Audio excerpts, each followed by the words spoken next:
ma jopur niang nyalo wacho ni gin ber mosebetie to gin mage ma ginyalo wacho ni gin pek ma pod gineno gi e sani nyaka nyog lokruoge gi chak tim Ezra. Yes, erokamano jodwach mokwongo amoso jopur te kama giwinjowa an kaka Ezra gimaseneno lokruok achiel en mbolea machomiwa gi Dr. William Ruto nokelo lokruok wayudo hile yo makare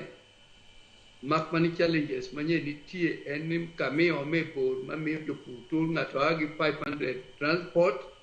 koko ka mbolea kodok moae pod kocha dok na mbolea 5,000 kadhi nyime omiyo mano gima kore nego lakini ne wayudo niang' maber. Lokruok machielo manyo wasenene wach ka nyaka nie Sugar Act bi waneno wach mare gik manyicho miwa Sugar Act mak mani pok otim gi nyaka sani to gibeyo sawa eni katel moko riwre ok dwan mondo wadhi kaka jopur niang' omiyo nyo waneno komiwa pesa mar 15% mano lokruok manye wanyalo kelo new varieties machiegi dweche 13 kata 14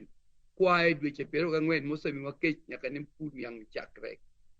koro pesa ma oningo mi obiro gi ng'ikruok matin gi Ezra paro ni obiro duogo kendo wabiro dhi nyime kode to chako wuoyo mochenya ahinya wacho ni e weche mag lokruok mag chike gin gima girwako ahinya kaka jopur kata kamano nitiere okenge moko machal ka pod gik moriwore